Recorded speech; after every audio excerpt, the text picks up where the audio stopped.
Ini adalah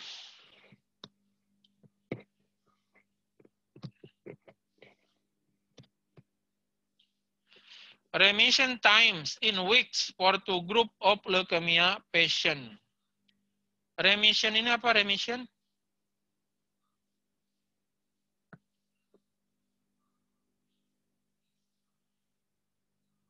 Remission ini adalah kambuh. Ya. Orang udah bilang sembuh gitu ya. Kemudian dia kambuh lagi penyakitnya. Nah, ini pasien leukemia ya diukur berapa lamanya waktu gitu ya. Katakanlah sejak dia diobatin gitu ya. Sejak dia diobatin sampai kemudian ternyata kambuh lagi gitu. Ya. Jadi variabel acak T-nya adalah remission time. Ya. Nanti titik asalnya, katakanlah titik asalnya adalah sejak dia diobatin. Titik akhirnya adalah kapan dia kambuh. Satuannya adalah minggu. Nah, di sini ada dua kelompok. Ada grup 1 yang diobatin. Ada grup 2, placebo. Placebo itu tidak diobatin. Ya. Placebo itu hanya diberikan obat palsu. Ya. Jadi kalau ingat placebo kayak gitu. Jadi ada dua kelompok pasien leukemia, ya. Kelompok pertama dikasih obat, di treatment. Kelompok kedua hanya dikasih placebo. Kemudian dicatat waktu sampai dengan kambuhnya. Orang pertama, ya, dia 6 minggu kambuh. Orang kedua 6 minggu kambuh. Orang ketiga 6 minggu kambuh, ya, dan seterusnya. Ya. Dan seterusnya. Kemudian tanda plus ini apa? Minggu lalu udah saya jelasin.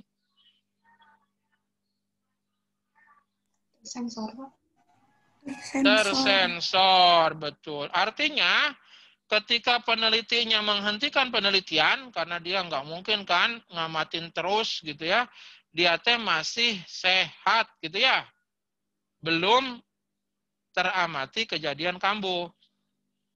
Jadi untuk pasien yang ini pasien keberapa nih? Ke-1, ke-5. Ini pasien ke-10 ya. Pasien ke-10 itu setelah diikutin selama 6 minggu, dia masih belum kambuh. Ya. Tersensor. Jadi banyak sekali di grup 1 yang dikasih obat yang masih oke ya. Sampai dengan akhir penelitian masih oke. Dia belum kambuh. Logis ya, karena dia diobatin. Gitu. Nah, sekarang kalau kita lihat grup 2, kalau grup 2 mah semuanya nih, semuanya kambuh nih, nggak ada yang tersensor ya. Semuanya kambuh nih. Nah, kira-kira kalau kita punya data kayak gini, cara meringkasnya kayak gimana?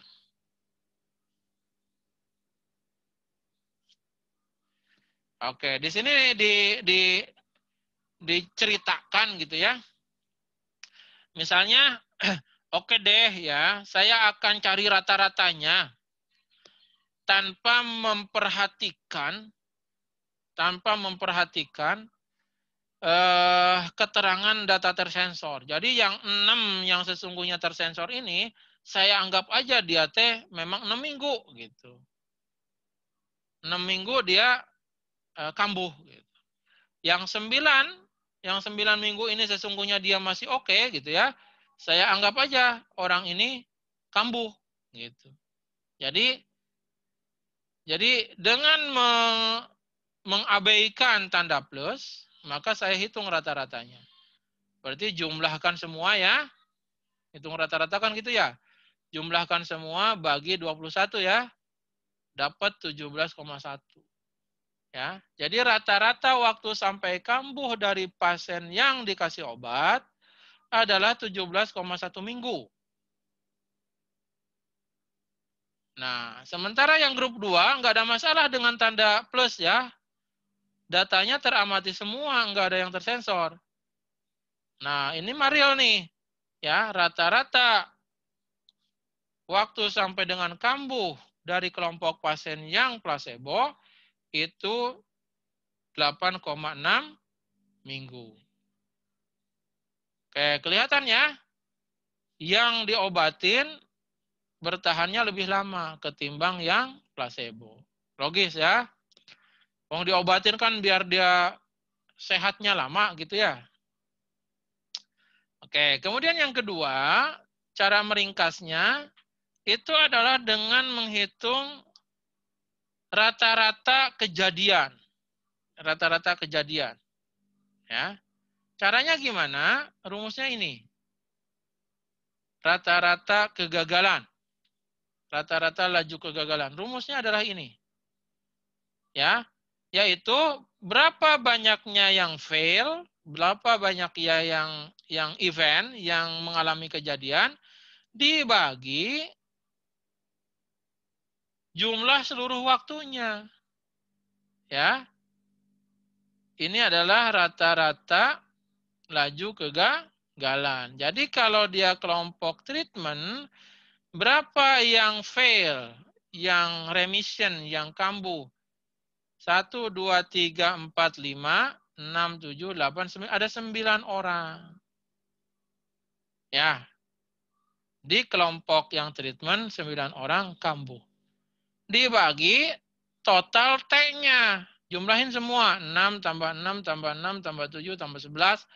Tambah 13 tambah 16 tambah 22 tambah 23 tambah 6 tambah. Jadi yang plusnya ini dianggap aja angkanya gitu ya.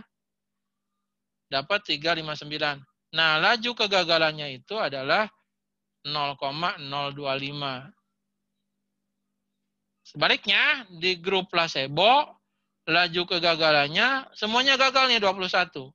Dibagi total waktu 182, laju kegagalannya 0,115. Kelihatan bahwa laju kegagalan di kelompok placebo lebih tinggi dibandingkan yang di treatment. Nah, ini cara meringkas yang terfikirkan pertama kali mungkin kayak gini gitu cara meringkasnya. Mungkin kayak gini. Tapi nanti kita ke depannya akan mempelajari yang tepatnya kayak gimana cara meringkasnya. Ya. Nah, kita lihat di sini bahwa laju kegagalan dari kelompok placebo ya, laju kegagalan dari kelompok placebo adalah 0,115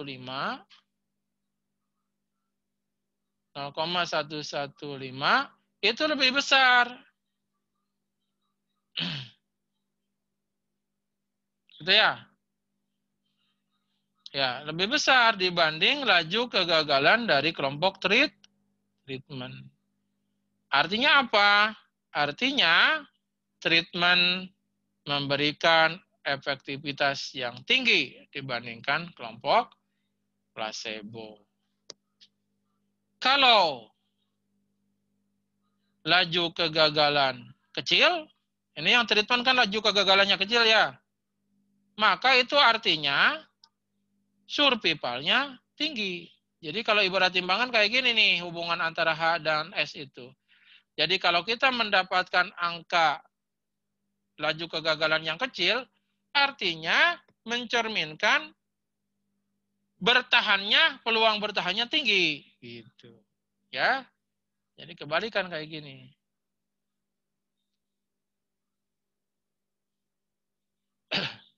Oke.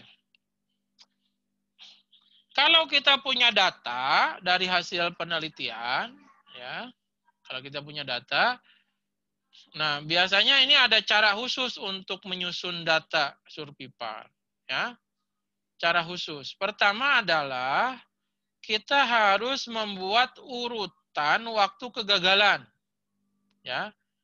Jadi misalnya inilah, nah ini yang grup treatment ya, yang grup treatment ini ya kelompok ini. kita harus mengurutkan dia terjadi kegagalan atau terjadi event, terjadi remission pada waktu berapa saja. Nah, enaknya sih bikin garis bilangan ya. Saya bikin garis bilangan deh. Biar mudah saya bikinnya vertikal aja lah. Vertikal. Ini 0 ya, sini T hingga. Ini T ya, semut T. Oke. Terjadi kegagalan di data ini adalah di T sama dengan 6. Katakanlah T sama dengan 6. Atau saya bikin garis bilangan dulu, ini maksimumnya 35. Katakanlah ini 5, 10, 15, 20, 25, 30, 35. Nah, katakanlah ini garis bilangannya kayak gitu.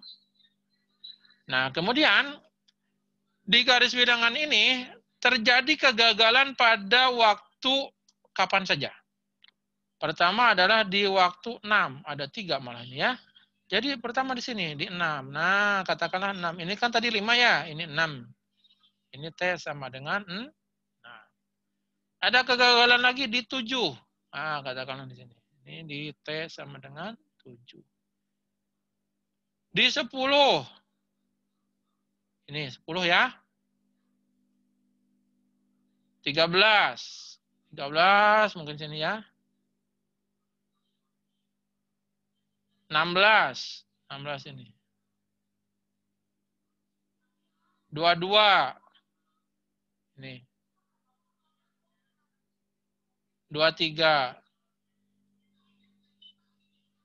Nah, jadi yang dicatat ke dalam tabel itu adalah waktu-waktu di mana terjadi kegagalan. Jadi hanya di titik yang biru ini saja.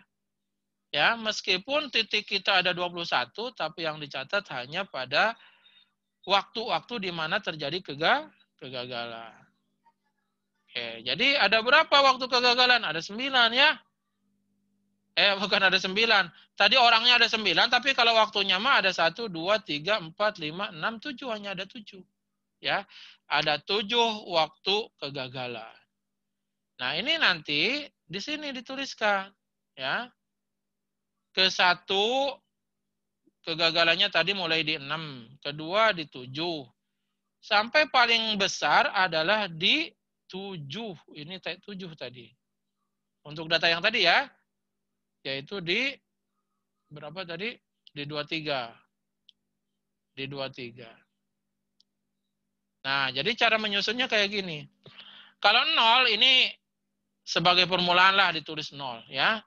Jadi pertama adalah kolom ordered fail time ya. Notasinya T dalam kurung F, yaitu di mana saja pada waktu kapan saja terjadi fail. Terjadi kegagalan. Ya, untuk contoh tadi ada sebanyak 7 waktu kegagalan, yaitu di 6, 7 seterusnya sampai ada di paling lambat itu di 23. Oke. Kemudian kolom kedua adalah berapa banyak yang gagal di titik itu. Ya, berapa banyak yang gagal di titik itu? Di titik 0 kan belum ada yang gagal, jadi M0 otomatis 0. M1, berapa banyak yang gagal di titik T1? Berapa tadi? 6. Nah, 3. 3. Ada 3 nih. Orang ke-1, orang kedua, orang ketiga kan? Jadi ini M1 sama dengan 3 ya. Kemudian berapa banyak yang gagal di titik 7? Berapa M2? 1. Di 10? 1. Dan seterusnya ya. Itu kolom kedua. Jadi M0 pasti 0, M1 ada 3, tadi M2 ada 1, dan terusnya ini ada 1, M7 ini ya. Nah, berikutnya adalah berapa banyak yang tersensor di interval TF sampai dengan TF plus 1. Ya. Jadi berapa banyak yang tersensor tuh? Di antara, misalnya ya,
Bapak, maaf nggak ada suaranya. Oke.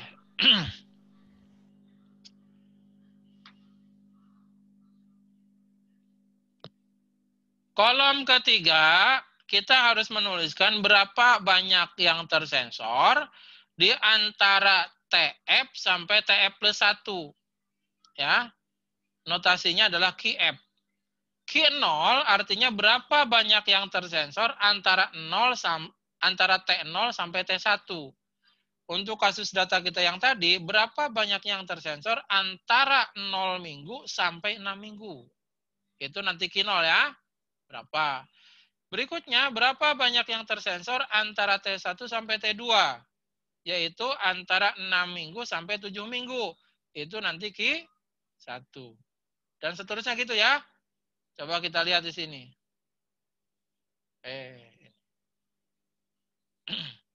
Berapa banyak yang tersensor antara 0 minggu sampai 6 minggu?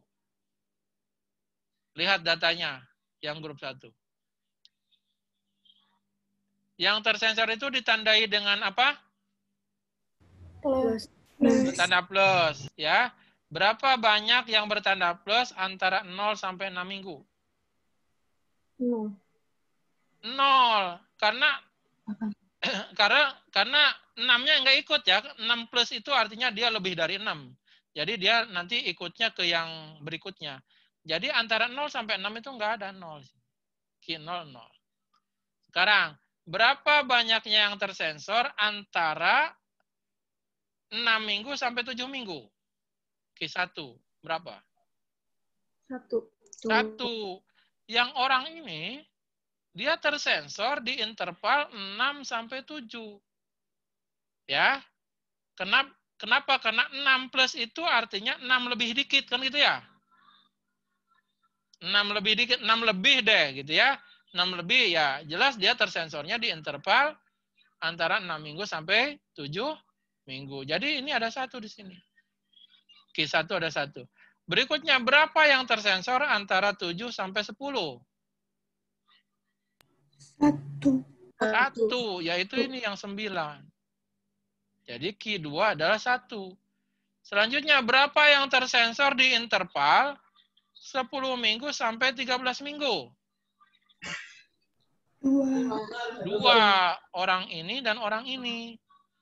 Ya, jadi ini Q3 sama dengan 2. Berikutnya, berapa yang tersensor di 13 sampai 16? Sini sampai sini.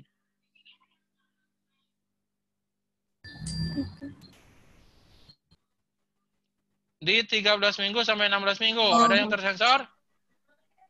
Tidak. Tidak ada. Q4, 0. Selanjutnya, dari 16 minggu sampai 22 minggu. Dari 16 sampai 22 ada 1, 2, 3. Ada 3 ya? 3. Betul. Jadi Q5 ada 3. Berikutnya berapa yang tersensor dari 22 minggu sampai 23 minggu? Kinam. 0. 0.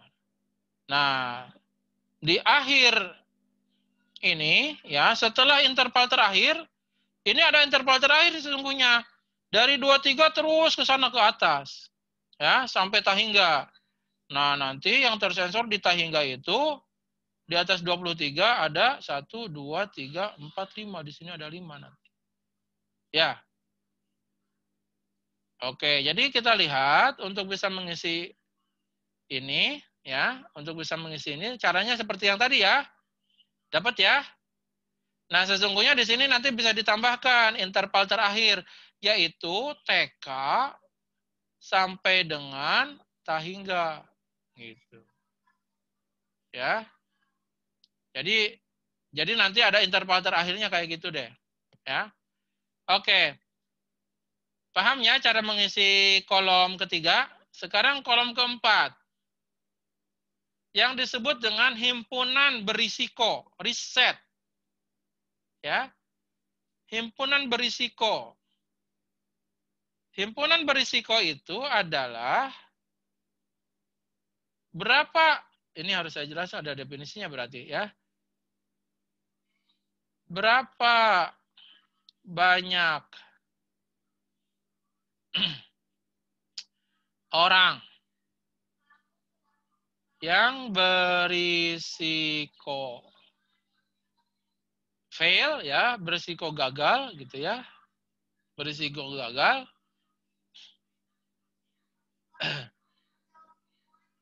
pada waktu TF. Nah, berapa banyak orang yang berisiko gagal pada waktu TF? Contohnya adalah T0. T0 itu berarti, saya balik ke sini. Nah, saya balik ke sini. Kalau ini T0 di sini, berapa banyak orang yang berisiko gagal di titik 0? Itu apa maksudnya? Itu maksudnya adalah siapa saja sih orang yang ada di dalam data penelitian kita, ya, yang pada saat T0 ini memang dia berisiko gagal. Siapa saja? Ya semuanya lah berisiko gagal. Ya, orang ini di T0 berisiko gagal.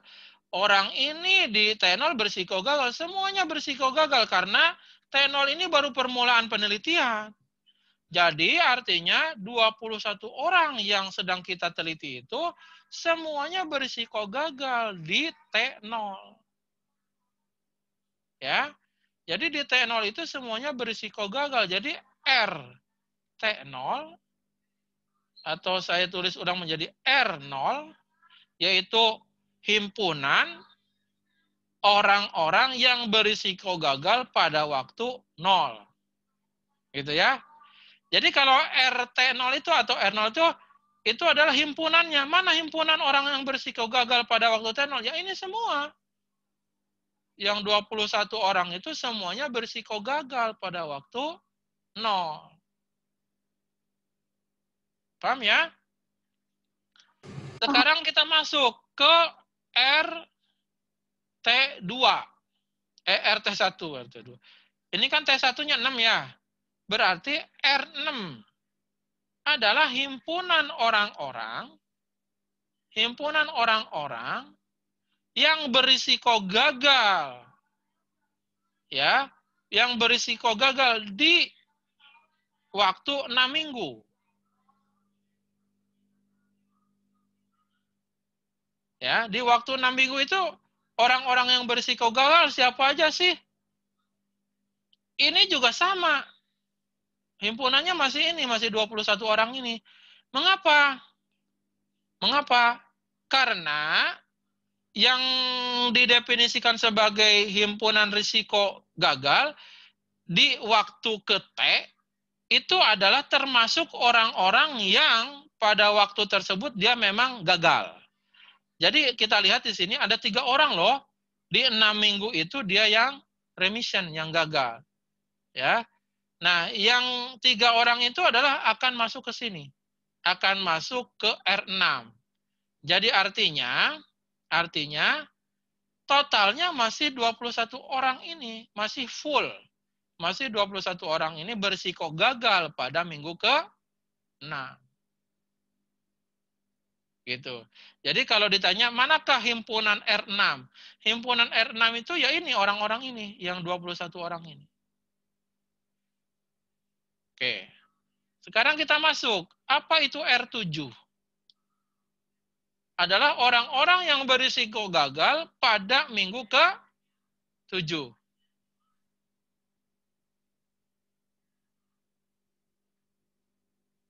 Siapa saja himpunan orang-orang yang berisiko gagal pada minggu ke-7? 18 orang. Jadi yang jelas ini kan sudah tidak masuk ya. Karena dia mah sudah gagal kan di minggu ke-6 ya. Jadi di minggu ke-7 startnya dari sini. Orang yang berisiko gagal di minggu ke-7 adalah sudah dikurangi yang gagal di minggu ke-6, udah dikurangi 3, plus dikurangi yang tersensor di interval antara 6 sampai 7. Jadi 4 yang hilangnya itu. 6 ada 3, ditambah yang 6 plus ini, ada 1. Jadi yang berisiko gagal di R7 itu adalah 21 dikurangi 4. 17. Ya, ada 17 orang. Orangnya mana aja? Orangnya adalah yang kelak nanti gagal di minggu ke-7, yang kemudian yang gagalnya baru di minggu ke-10, ini kan yang sisanya, yang 17. Yang ini tidak masuk nih, yang tersensor. Ya, karena dia tersensor di interval 6 sampai 7. Ya, bisa saja dia di 6, sekian gitu ya, sebelum ke-7 sesungguhnya dia sudah out gitu. Jadi dia sudah tidak berisiko lagi untuk gagal di minggu ke-7. Selanjutnya, apa itu R7, R10? R10 nih, R10. Ya R10 berarti kan udah dikurangi yang gagal di 7 ya. Dan yang gagal di interval 7 sampai 10. Jadi berkurang 2. Yang 7 ini gagal di minggu ke-7, yang 9 plus ini gagal di interval 7 sampai 10. 17 kurangnya 2, jadi tinggal 15. Jadi ini tadi banyaknya anggota. Di sini N-nya tadi tersisa 17, di sini anggotanya tersisa 15. Di sini N-nya tersisa, di sini masih full nih. Masih 21, di sini juga masih full 21. Tetapi R ini bukan menunjukkan berapa banyak orangnya. R ini menunjukkan siapa saja isinya. Karena dia himpunan ya. Himpunan. Jadi kalau ditanya R10 ini siapa aja sih? R10 ini gitu ya. R10 ini adalah himpunan gitu ya. Si Anu, si Anu, si Anu, si Anu, si Anu, si Anu gitu. Nah, si Anunya siapa? Ya tinggal lihat nanti. Ya.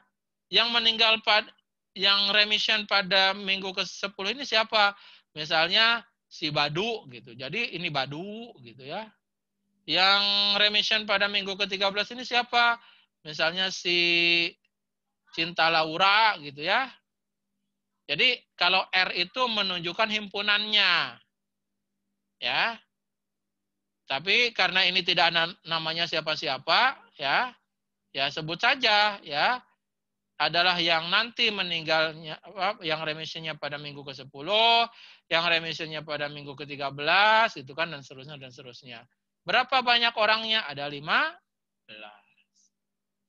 Jadi kalau untuk mengisi kolom terakhir, ya ini harus diisikan himpunannya siapa saja. Gitu ya. Oke, jadi kalau kita punya data survival itu pertama kali dia harus disusun datanya seperti ini.